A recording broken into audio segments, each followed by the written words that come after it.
Hello guys, so welcome to my YouTube channel. This channel is going to be talking about moms, and today we're going to be talking about my journey through my pregnancy. But not just my journey through my pregnancy, today we're going to focus on gender review. How do moms feel when they find out the gender of the babies? So before we begin, I'd like you guys to go to the subscribe button, click on it, click on the like button, and click on the share button. Please let's share, subscribe, and like. Okay, so back to the reason why we're here.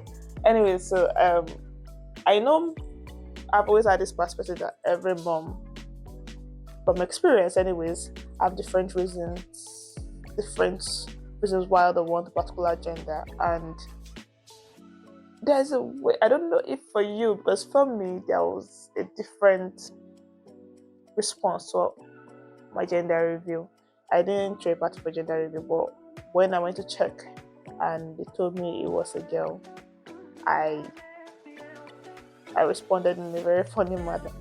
I want to know, what are your thoughts for moms, first time moms who are yet to find out the gender of their babies, or for the ones who have already found out the gender of their babies, for second time moms, third time moms, or maybe moms who already have boys and are expecting girls, already have girls who are expecting boys, or boys, singular, plural.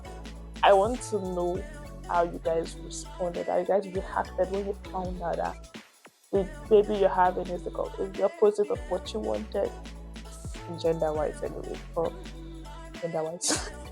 So, for me, I got pregnant. I am a first-time mom, yeah. So I got pregnant 2022, September. And before I got pregnant, my husband was like, don't you want to have a baby now? And I'm like, no, I want to enjoy the first year of marriage, and blah, blah, blah. But he was like, baby, we had 2 years together. Let's try getting pregnant. I was like, okay. I mean, we stayed together for 2 years, so it's the same thing. And I'm glad I did get pregnant, because unraveled the whole story for you guys. Story time, yes. So I got pregnant in 2022, but I wasn't expecting to get pregnant, because when we decided to get pregnant, I diagnosed myself. So I have a pharmacy background, and my husband is a medical doctor, and I started having symptoms of fibroid, and I knew it was fibroid, although I spoke with some friends and we hoping it wasn't, but turned out it was fibroid. And before I even concluded that it was fibroid, I was having pains. I don't know if you know the symptoms, but having severe pains. My menstruations, that became went from 4 days to a week plus. Then I used to vomit. I'll be so tired, severe fatigue. My flow tripled, and then I'll take things like diclofenac 3 times a day. It wouldn't work. I would take food and more. It wasn't healthy. It had to be, doing everything together, taking everything together, and it was a scare to, anytime I'm experiencing my next period, I'm always afraid that, oh God, my period is in 3 days time, God help me, God help me. So at the point, I told my husband, I said, this is fibroid, and he was like, yeah, if he agrees, we need to go see the GP, and he was like, okay. And because of that, I totally zeroed my mind from pregnancy, because I was focusing on fibroid. And I don't know who told we Nigerians that when you have fibroid, you can't get pregnant. I think it has always just been there, right? That you have fibroid, you can't get pregnant. So I had that at the back of my mind. I don't even know if my husband had the same thing from his medical experience. But honestly, if you have fibroid, you can take it. It just depends on what position the fibroid is. So that's what prevents you from taking it. But I didn't know all these things. I just assumed that fibroid, I can't take it. So that was it. And so I went to work. So we're supposed to go to the doctor in 2 days. And I went to work, and on my way back, I saw a pharmacy. And honestly, guys, pharmacy abroad is it's not helpful for patients who just want to quickly see somebody and talk to consult. I mean, pharmacy in Nigeria, I feel like Nigeria is underappreciated. They underappreciate their pharmacists, because you go into your pharmacy in Nigeria and you have a problem, you actually get an insight to your problem, get a partial solution, then you get referred to the doctor to complete whatever pharmacy already, started. But yeah, you don't even help. You just tell you straight to GP. So I already had that at the back of my mind, but I still said, let me try, let me see this pharmacist will even reason with me, pharmacist to pharmacist. But I got there and it was like, if you're feeling all these things, I honestly think you should go to the GP. And I was like, there we go again, I miss Nigeria.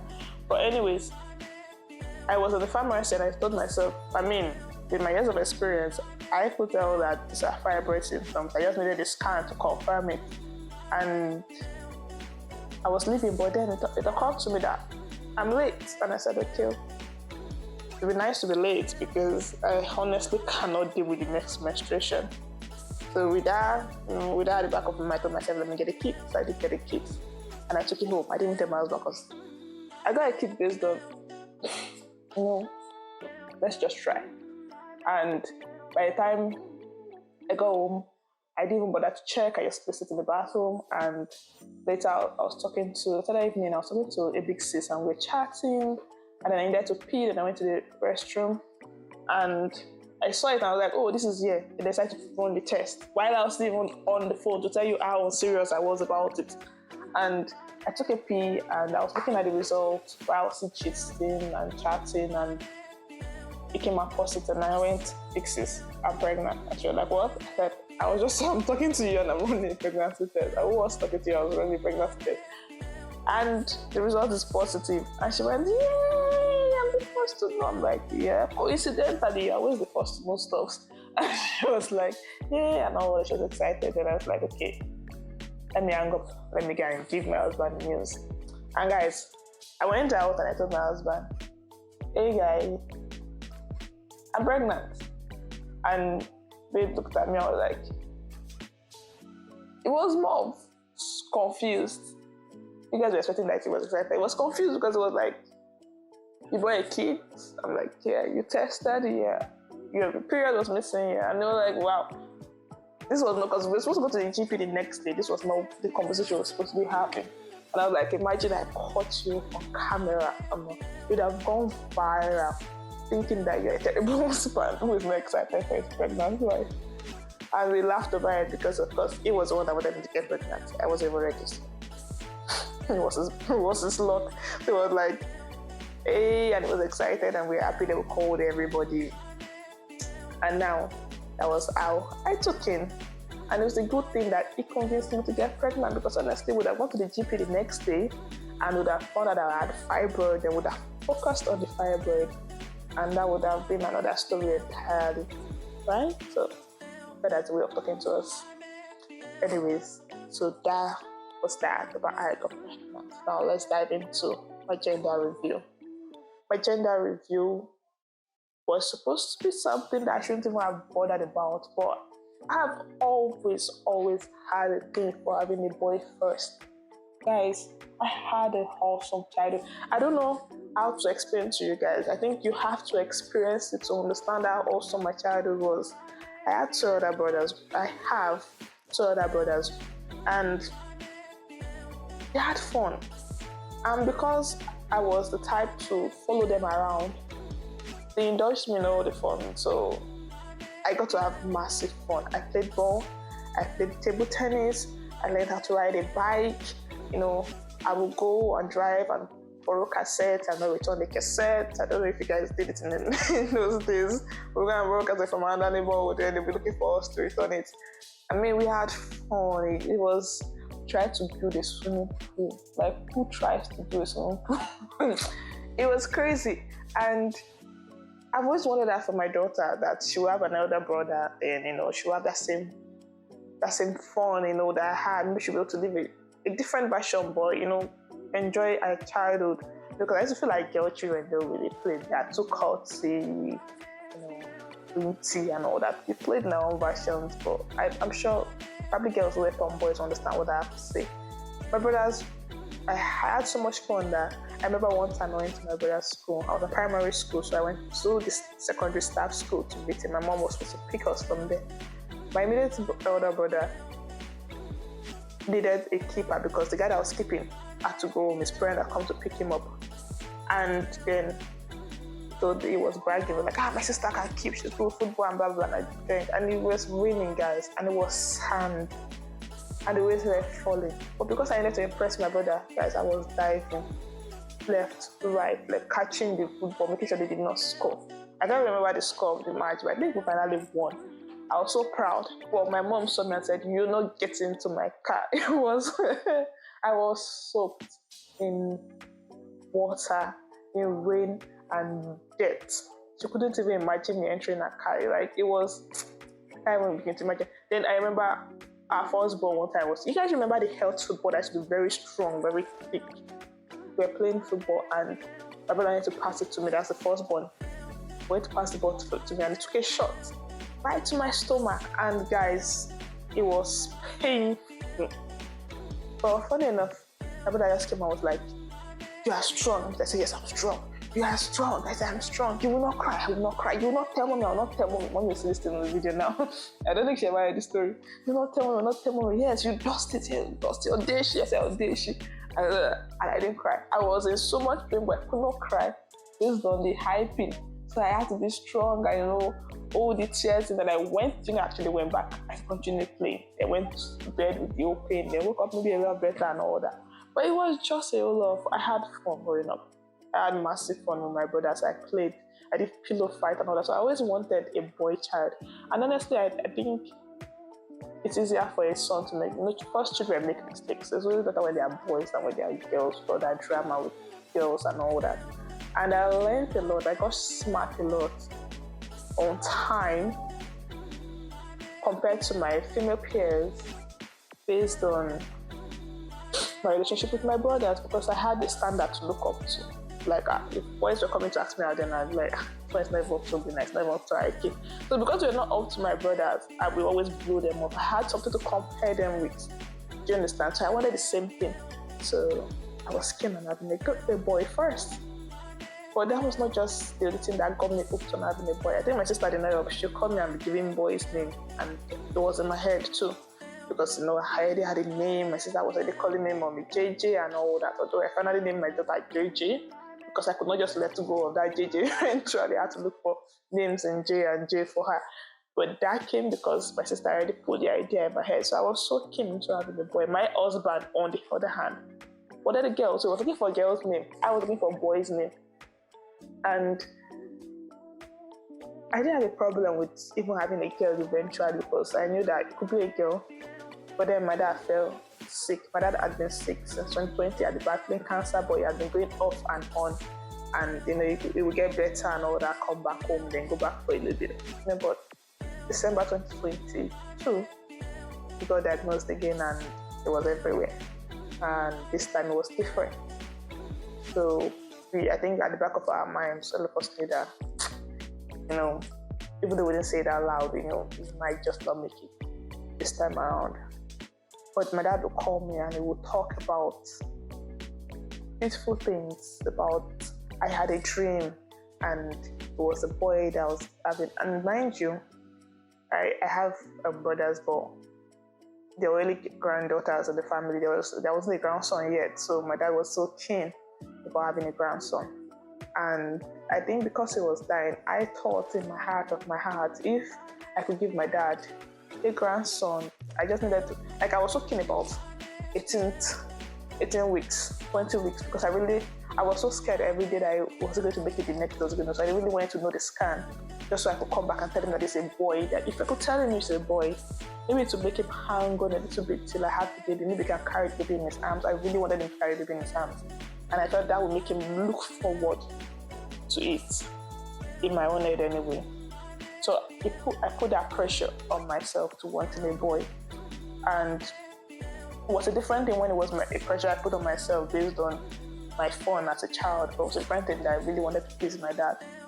So when it finally came, I think it was February, because my dad died in February. Yeah, to be a year this year on the 14th. So 2 days before then, I went for the scan. And when my husband got there, and the woman was doing the scan. And when I thought I was doing finger cross, and I heard, it's a girl. And tears dropped from my eyes. And I screamed Jesus. I think I screamed Jesus first, then tears dropped from my eyes. I screamed Jesus first because, guys, I can't do anything that has to do with hair. I can't make my hair, I can't tie a scarf, I can't do, like, you can't see me do anything with hair. I'm terrible at this. So the first thing that flashed in my head was, how do I do this with this girl? How do I make her hair? I'm even in the UK. As well as in Nigeria, I'll not bother because I just play someone. But in the UK, I could play someone, but it's not like someone just, it's not at your service. It's not just randomly available. You understand? So I'm like, how do I go through the stress of making her hair? Then I've always been more passionate about the male fashion after the girl, and I've always liked the idea of an elegant daughter. Elegant girls, normally, not bougie, elegant, how girls dress, cross their leg, all that, big, very girly, nice girly type of girl. I've always admired them, so I was looking like if I was going to have another girl, like I would like to dress her up that way, make her, although I'll still do the old fashion for her because I don't like one style fashion. It's really boring. I like the old of everything. But I've always wanted her to have that. But then I thought myself, that's why she has aunties, that's why she has, friends, that's why there's social media and all that was solid. But my dad, when I said, girl, that really broke my heart. I'm like, how am I going to go back? That's why I cried. How am I going to go back and tell him that your dreams didn't come true? You were not seeing a boy child, you were seeing a girl child. And it made me feel like in his head, it means he actually wanted a boy. And I felt like I was going to disappoint him. Even though I know it was not, like I know I'm a medical patient, I know in my control to give myself. But this thing about guilt and wanting to please people that you love. So my reaction to my gender review was painful because I reacted completely differently. But I'm entirely grateful because now I've learned all the positive things to having a daughter. But even right before we get to that, when I eventually left the hospital, I told myself, it's my dad, so he can't be too angry, right? So we went home. I didn't call him until I think the next day. And when I did, I was like, that day I found out I'm having a girl. And my father didn't even sound like someone that told me I wanted a boy. But like, oh, that's so nice. We're going to name the child Obianuju. And I'm like, Daddy, we're not naming my daughter Obianuju. Obianuju is for last born. I feel like they come into well. So they're last born names or second born. I don't feel like Obianuju is a first born name, but except maybe you already worked the way you had your first child and she's a girl. And that's when you call Obianuju. And it was like, and I told them, you know what? I'll give Obianuju for a second girl or a last girl.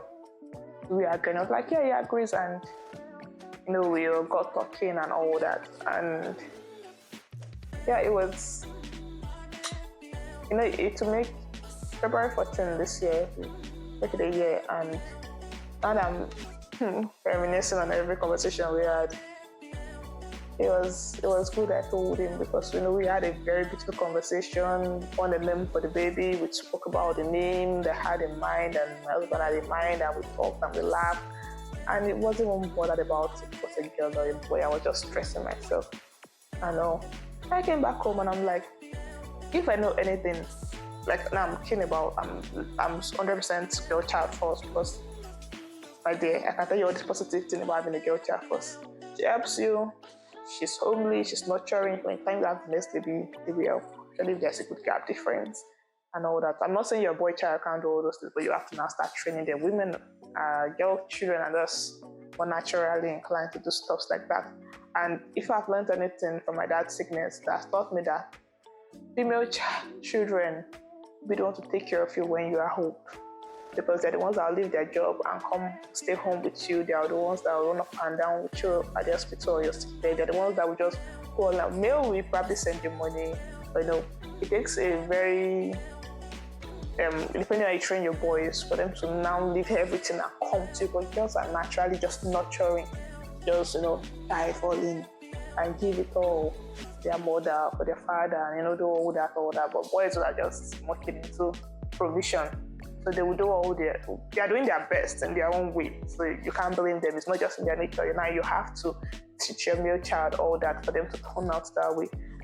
But yeah, those are the positive things of having a girl child. And then to pick dresses for girls, shopping for a girl child is actually much more fun than shopping for a boy child. Boys found out to be quite boring when shopping for them. It's still nice because I enjoy shopping for guys. I'd rather style a boy than style a girl, but I realized it's not difficult to style a boy that much. Girls actually more colorful and all that. So it came out nice. I had a girl first. Now I'm enjoying it. But I don't know how you guys reacted to your own gender experience.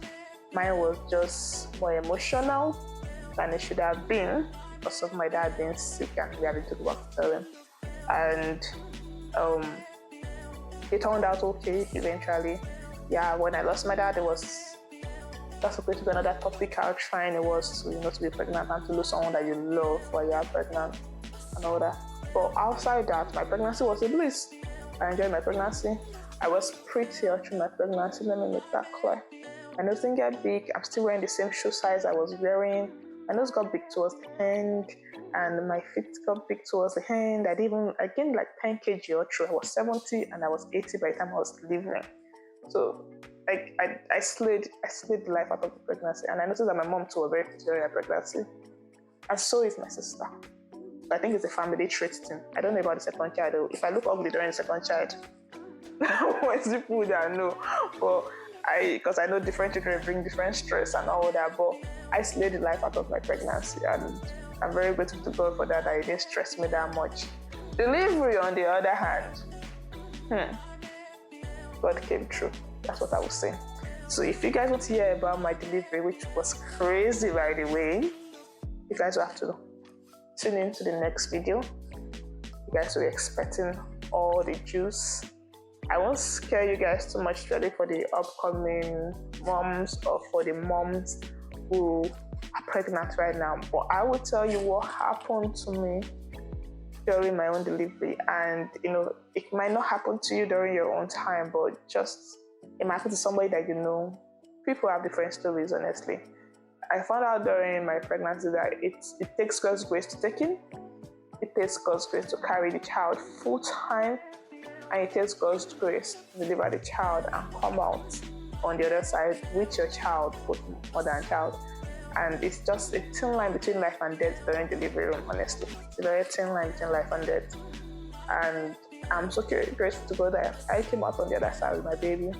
But if you guys want to hear the juicy part of all that, you have to subscribe, and you have to like, and you have to share so you and your friends can watch the next juicy story. Yeah, so thank you for tuning into this video. I hope you guys will come on the comment section and tell me your own versions about a gender review. Moms, I want to hear your version. I'll see you guys next week.